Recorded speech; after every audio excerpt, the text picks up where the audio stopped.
With Jaggesh ಕಾರ್ಯಕ್ರಮಕ್ಕೆ ನಿಮಗೆಲ್ಲ ಮತ್ತೊಮ್ಮೆ ಸ್ವಾಗತ. ಈಗ ಜಗ್ಗೇಶ್ ಫ್ಯಾಮಿಲಿ ನಮಗಿದೆ. ಮೊದಲಾಗಿ ಜಗ್ಗೇಶ್ ನಮಗೆ ನಿಮಗೆ ನಮಸ್ಕಾರ, ಸ್ವಾಗತ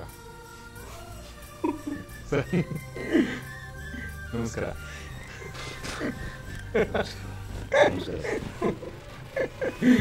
ನಾನು ಜಗ್ಗೇಶ್ ತರನೇ ಇದಾರಲ್ಲ ಇವರು ಹಿಂಗೆ ಅಂತ ಅನ್ಕೋತೀನಿ. ಜಗ್ಗೇಶ್ ಅವರು ಕೊನೆಗೂ ಒಂದು 20 years ಫಾಸ್ಟ್ ಫಾರ್ವರ್ಡ್ ಮಾಡಿದ್ರೆ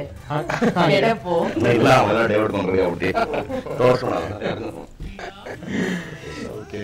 so I am very happy. Sankranti ಟೈಮಲ್ಲಿ ನಿಮ್ಮ ಫ್ಯಾಮಿಲಿ ನಮ್ಮ ಜೊತೆಗೆ. ಗುರುದು ಸಂಕ್ರಾಂತಿ ಮೂವಿ ಕೂಡ ಬರ್ತಾ ಇದೆ. ಮೇಡಮ್, ಸಂಕ್ರಾಂತಿ ಶುಭಾಶಯ ನಿಮಗೆ. ಸಂಕ್ರಾಂತಿ ಅಂದ್ರೆ ನಿಮಗೆ ನೆನಪರೋದೇನು? ಫಸ್ಟ್ ಅಂದ್ರೆ ನೀವು ಇಲ್ಲಿ ಇಟ್ಟಿದ್ದೀರಲ್ಲ ಬೌಲ್ ಫುಲ್ಲು, ಅದು ಮನೆಯವ್ರ ಫೇವ್ರೇಟು. ಸೊ ಇದು ಕಬ್ಬು ಎಷ್ಟು ಕೊಟ್ರು ಅದು ಊರಲ್ಲಿ ಆ ದೊಡ್ಡ ದೊಡ್ಡ ಕಬ್ಗಳು ಅದನ್ನ ತಿನ್ನೋರು, ದ ಹೋಲ್ ಪೀಸ್. ಸೊ ಅದು ಜ್ಞಾಪಕಕ್ಕೆ ಬರೋದು. ಎಲ್ಲದಕ್ಕಿಂತ ಏನಂದ್ರೆ ಎವ್ರಿ ಇಯರ್ ನಮ್ಮ ಸಂಕ್ರಾಂತಿ ಬಂದು ಇಟ್ಸ್ ನಾಟ್ ಡಿಫರೆಂಟ್.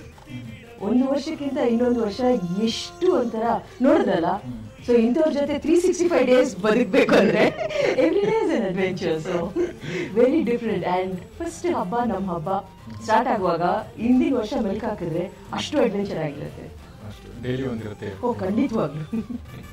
ಸರ್, ತಾವು ಹೇಳಿ, ಸಂಕ್ರಾಂತಿಯ ತಮ್ಮ ನೆನಪುಗಳು ಹೇಗೆ ಬಂದ? ಮೊದಲು ಅಖಂಡ ಕರ್ನಾಟಕದ ಎಲ್ಲ ನನ್ನ ಬಂಧುಗಳಿಗೆ ಮಕರ ಸಂಕ್ರಾಂತಿ ಶುಭಾಶಯಗಳನ್ನ ಹೇಳ್ಬಿಡ್ತೀನಿ. ಇದು ಹೊಸತನ ಹುಟ್ಟುವಂಥ, ಹೊಸ ಭಾವನೆ ಬರುವಂಥ ಈ ಒಂದು ಹಬ್ಬ ಈ ನಾಡಿನ ಜನಕ್ಕೆಲ್ಲ ಒಳ್ಳೆಯದಾಗಲಿ, ಮತ್ತು ನಮ್ಮೆಲ್ಲ ಕಲಾವಿದ ಬಂಧುಗಳಿಗೂ ಒಳ್ಳೆಯದಾಗಲಿ, ನಮ್ಮ ಸಿನಿಮಾ ರಂಗಕ್ಕೆ ಒಳ್ಳೆಯದಾಗಲಿ.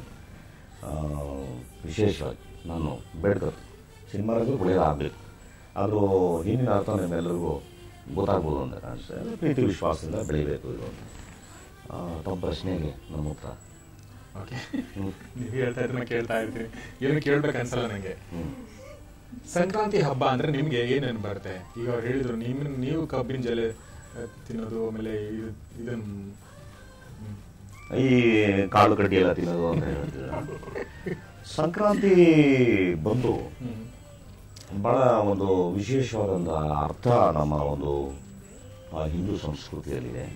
ಬಹಳ ಚೆನ್ನಾಗಿ ಸೂರ್ಯನ ಚಲನೆಯಲ್ಲಿ ಆರೋಹಣ ಅವರೋಹಣ, ಈ ಆರೋಹಣ ಏನು ಮಕರ ರಾಶಿಯಿಂದ ಕರ್ಕಾಟಕ ರಾಶಿಗೆ ಹೋಗ್ತಾನೆ, ಅದು ಆರೋಹಣ ಅಂತ ಹೇಳ್ತಾರೆ.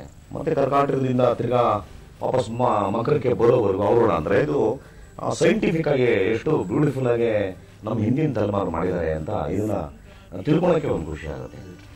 ಆರೋಹಣ ಅಂದರೆ ಏನು?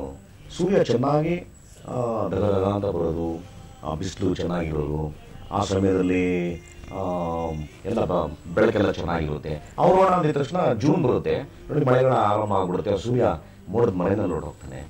ಸೊ ಈ ಜೀವನಕ್ಕೆ ಅಳವಡಿಸ್ಕೊಂಡಾಗ ಹತ್ತೋದು ಅಸೆಂಡಿಂಗ್ ಅದು ಎಷ್ಟು ಬ್ಯೂಟಿಫುಲ್ ಅಂದರೆ ಪ್ರತಿ ಈ ದೇಶದಲ್ಲಿ ಎಲ್ಲ ಕ್ಯಾಲೆಂಡರ್ ಎಲ್ಲ ಹಬ್ಬಗಳು ಚೇಂಜ್ ಆಗ್ತದೆ. ಅದು ಸಂಕ್ರಾಂತಿ ಚೇಂಜ್ ಆಗಲ್ಲ, ಫಿಕ್ಸ್ಡ್. ಯಾಕಂದರೆ ಅದು ಸೂರ್ಯನಿಗೆ ಸಂಬಂಧಪಟ್ಟಿರೋದ್ರಿಂದ ಸೂರ್ಯನಿಗೆ ತನ್ನದೇ ಆದಂಥ ಒಂದು ವಿಶೇಷತೆ ಇದೆ. ಶ್ರೀರಾಮಚಂದ್ರ ಕೂಡ ತಾನು ಲಂಕಾಧೀಶ್ವರನ ನಾನು ಮಣಿಸ್ಬೇಕು ಅಂತ ಅಂದ್ಕೊಂಡಾಗ ಅವನಿಗೆ ಸಿಕ್ಕಿದಂಥ ಉಪದೇಶ ಏನು ಅಂದರೆ, ಪ್ರಪಂಚದಲ್ಲಿ ನೀನು ಯಾರು ಪೂಜೆ ಮಾಡಿದ್ರು ಸರಿ, ನೀನು ಸೂರ್ಯದೇವನಿಗೆ ಪೂಜೆ ಮಾಡು ಅಂತ ಹೇಳಿ ಆದಿತ್ಯ ಹೃದಯದ ಪಠನೆ ಆಗುತ್ತೆ. ಆಗ ಶ್ರೀರಾಮಚಂದ್ರ ಹೋಗಿ ರಾವಣನ ಸಂಹರಿಸಿ ಸೀತೆನ ಕಳ್ಕೊಬಿಡ್ತಾನೆ ಅನ್ನೋ ಒಂದು ಇತಿಹಾಸ ಇದೆ. ಅಂದರೆ ಸೂರ್ಯನ ಯಾಕೆ ಗೌರವಿಸಬೇಕು ಅಂತ ಅಂದರೆ, ಬಹುಶಃ ಎಲ್ಲ ದೇವರುಗಳು ನಮ್ಮ ಒಂದು ಕಾಲ್ಪನಿಕ. ಅಂದರೆ ಶಿವ ಹೀಗಿದ್ದ, ನಾರಾಯಣ ಹೀಗಿದ್ದ, ಗೋವಿಂದ ಹೀಗಿದ್ದ, ಮತ್ತು ಹಿರಿಯವರು ನಮ್ಗೆ ಹೇಳ್ಕೊಟ್ಟಿದ್ದ ಕಥೆ ಬರುತ್ತೆ. ಆದರೆ ನನ್ನ ಪ್ರಕಾರ ಸೂರ್ಯ ಬಂದು ಬಹುಶಃ ಕಣ್ಣು ಕಾಣೋ ದೇವರು, ತಾಯಿನ ಬಿಟ್ಟರೆ ಅವನೊಬ್ಬರೇ ಅಂತ ನಾನು ಭಾವಿಸ್ತೀನಿ. ಯಾಕೆ ಕೇಳಿದ್ರೆ ಸೂರ್ಯನ ಸುಮ್ಮನೆ ನೋಡಿ ನೋಡಿದಾಗ ಒಂದು ಆಶ್ಚರ್ಯ ಆಗುತ್ತೆ ಎಲ್ಲರೂ. ಈ ಸೂರ್ಯ ನನ್ನನ್ನು ನೋಡಿದ್ದಾನೆ, ನಮ್ಮ ತಂದೆಯನ್ನು ನೋಡಿದ್ದಾನೆ, ನಮ್ಮ ತಾತನ ನೋಡಿದ್ದಾನೆ, ನಾನು ನಮ್ಮ ತಾತನವ್ರಿಗೂ ನೋಡಿದ್ದೀನಿ ಅಷ್ಟೇ, ನಮ್ಮ ವಂಶಾವಳಿ ನೋಡಿರ್ತಾನೆ, ರಾಜ ಮಹಾರಾಜರು ನೋಡಿರ್ತಾನೆ. ಇವತ್ತು ಏನು ನಾವು ಎಲ್ಲ ಇತಿಹಾಸಗಳನ್ನೆಲ್ಲ ಮೆಲುಕಾಗ್ತಾ ಇದ್ದೀವಿ, ಆ ಪುಣ್ಯ ಪುರುಷರನ್ನೆಲ್ಲ ನೋಡಿದ್ದಾನೆ. ಹಾಗಾಗಿ ಅವನೇ ಗ್ರೇಟು. ಹಾಗೆ ದೊಡ್ಡವರು ಒಂದು ಮಾತು ಹೇಳ್ತಾರೆ, ಜನ್ಮ ಕೊಟ್ಟರು ತಾಯಿ ತಂದೆಗೆ ಮತ್ತು ಸೂರ್ಯನಿಗೆ ನಮಸ್ಕಾರ ಹಾಕ್ಬಿಟ್ರೆ ಸಾಕಂತೆ, ಎಲ್ಲ ಹೋಮ ಅವನಕ್ಕಿಂತ ತುಂಬ ಶ್ರೇಷ್ಠ ಅಂತ. ಸೊ ಅಂಥ ಒಬ್ಬ ಸೂರ್ಯನ ಒಂದು ಏನು ಹಬ್ಬ ಇದು ಅಂತ ಹೇಳ್ತಾರೆ. ಈ ಹಬ್ಬ ಬಹುಶಃ ಎಲ್ಲರ ಬದುಕಲು ಒಂದು ಎಕ್ಸ್ಪೆಕ್ಟೇಷನ್ ಇರುತ್ತೆ, ಚೆನ್ನಾಗಾಗಬೇಕು ಅಂತ. ಸೊ ಹಾಗಾಗಿ ಅದರ ಸಂಕ್ರಾಂತಿ ಅಂತಾರೆ. ಇವನು ಕೈಲಾದ ಮಗನ ಪಿಕ್ಚರ್ ಸಂಕ್ರಾಂತಿ ಅಂತ ಹೆಸರಿಟ್ಬಿಟ್ಟಿದ್ದಾರೆ ನಮ್ಮ RS ಗೋಲ್ಡು. ಓಕೆ. ಸೊ ಹಾಗಾಗಿ ಅವನ ಬಾಳ್ನಲ್ಲೂ ಒಂದು ಸಂಕ್ರಾಂತಿ ಉದಯಿಸಲಿ ಅಂತ ನನ್ನ ಆಸೆ. ರೈಟ್. ಸೊ ಸಂಕ್ರಾಂತಿ ಹಬ್ಬಕ್ಕೂ ಮತ್ತು ಸಂಕ್ರಾಂತಿ ಸಿನಿಮಾಗೂ ತುಂಬ ಅಂದರೆ ತುಂಬ ಒಳ್ಳೆ ಟೈಮ್ ಬಂದಿದೆ. ಎರಡು ಒಂದೇ ಥರ ಇದರ ವಿಶೇಷತೆ ಏನಂದ್ರೆ ನನ್ನನ್ನು ಫಸ್ಟು ಹೀರೋ ಮಾಡೋಕ್ಕೆ ಪ್ರಯತ್ನ ಪಟ್ಟ ನಿರ್ಮಾಪಕ ಯಾರು RS ಗೌಡ್ರು ಇದ್ದಾರೆ, ಅವರೇ ಈ ಚಿತ್ರದ ನಿರ್ಮಾಪಕರು ಅವರು. ಆಮೇಲೆ ಇದರಲ್ಲಿ ಇನ್ನೊಂದು ವಿಶೇಷತೆ ಏನು ಅಂದರೆ ಶ್ರೀನಿವಾಸ ಮೂರ್ತಿ ಅವರು ಇವ್ರಿಗೂ ಅಪ್ಪನ ರೋಲ್ ಮಾಡಿದ್ದಾರೆ, ನನಗೂ ಅಪ್ಪನ ರೋಲ್ ಮಾಡಿದ್ದಾರೆ, ಕೋಮಲ್ಗೂ ಅಪ್ಪನ ರೋಲ್ ಮಾಡಿದ್ದಾರೆ. ಹೋಲ್ಸೇಲಾಗೆ ಅವರು ನಮ್ಮ ಕಾಂಟ್ರಾಕ್ಟ್ ಫಾದರ್ RS ಗೌಡ್ರು ನಮ್ಮ ಇಂಟ್ರಡಕ್ಷನ್ ಪ್ರೊಡ್ಯೂಸರು. ಸೊ ಎಷ್ಟು ಚೆನ್ನಾಗಿ ಕೂಡ ಬಂದಿದೆ ಸೆಂಟಿಮೆಂಟ್ಸ್. ಒಂದು ಜನರೇಷನ್ ಚೇಂಜ್ ಆಯಿತು. ಹೌದು, ಆದ್ರೂ ಕೆಲವೊಬ್ರು ಹಂಗೆ ಇರ್ತಾರೆ ಅಂತ ಕೆಲವೊಂದು ಯಾರು ನೋಡ್ಕೊಂಡು ಹೇಳ್ತೀನಿ. ಅಲ್ಲಲ್ಲ, ನೀವು ಹಾಗೆ ಇದ್ರಿ. ನಾನು ಹಂಗೆ ಹೇಳ್ತೀನಿ. ಇನ್ನು 25 ಇಯರ್ಸು 37 ಡೇಸ್ ಹಂಗೆ ಇರ್ತೀನಿ. ಹಾಗೆ ಆ ಸಂಕ್ರಾಂತಿ ಇವತ್ತು ಅವನು ಬದುಕಲ್ಲಿ ಬಂದಿದೆ. ನಾನು ತುಂಬ ನಂಬಿಕೆ ಜಾಸ್ತಿ. ಏನಂದರೆ ನೋಡಿ, ನಾವು ಏನೇನೂ ಇಲ್ಲದೇ ಇದ್ದಂಥ ಸಮಯದಲ್ಲಿ ನಾವು ನಂಬಿದ್ದು ದೇವತರ ಯಾರು ಜನರನ್ನ ಹೆಂಗೆ ಕರ್ಕೊಂಡ್ಬಂದ್ರು ಇವರೆಲ್ಲ ಎಷ್ಟು ಅದೃಷ್ಟವಂತರು, ಅವ್ರ ಮಳ್ಳಿಗೆ ಹೇಳ್ಬಿಟ್ಟೆ ಹಾಕ್ಬಿಡ್ತೀನಿ. ಒಂದು ಏನಂದರೆ ಇವನಿಗೆ ನಾನು ಯಾವಾಗ ಹೇಳ್ತೀನಿ ಆಯ್ಕೆ ಮಾಡಿಕೊಂಡು ಜಾಸ್ತಿ ಪಿಕ್ಚರ್ ಮಾಡ್ಯಾ ಅಂತೀನಿ. ಅದು ಯಾವ ನನ್ನ ಮಗ ಹೇಳ್ಕೊಟ್ಬಿಟ್ಟಿದ್ದಾನ ಅವನಿಗೆ. ಚೂಸಿ ಯಾವ ಕತೆ ಕೇಳಿದ್ರೆ ಇದನ್ನು ಒಪ್ಪುವಂತಾನ. ನನ್ನ ಜೊತೆ ಅವ್ರ ಅಮ್ಮನ ಕೇಳಿದ್ರು, ಈ ಪ್ರೊಡ್ಯೂಸರ್ ಬಂದು ಈ ಕತೆ ಹೇಳಿದ್ರು ಒಪ್ಪೋಣ ಅಂತ. ಏನೋ ಬೇಡ ಅಂದ್ಬಿಟ್ಟ ಅಂತ ಇವಳು.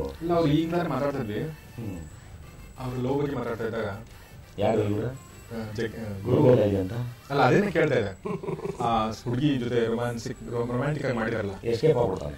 ಅದೇ ತುಂಬಾ ಕಷ್ಟ ಆಯ್ತು. ಅಲ್ಲ ನಾನು ಹೇಳಿದೆ ಕಷ್ಟ ಯಾಕಾಯ್ತು ಅಂದ್ರೆ ಅದನ್ನ ರಿಯಲ್ ಲೈಫ್ ಅಲ್ಲಿ ಅದು ಯಾವನಾರು ತಂದೆ ಮಗನಿಗೆ ಬೇಡ್ಕೊಳೋದು ಕೇಳಿದ, ಅಯ್ಯ ಮದುವೆ ಮಾಡ್ಕೊಡಯ್ಯ, ನನ್ನ ಕಣ್ಣಲ್ಲಿ ನೋಡ್ತೀನಿ ಮದುವೆ ಮಾಡ್ಬೇಕು ಬೇಡ್ಕೊಳ ತಂದೆ ನೋಡಿದ.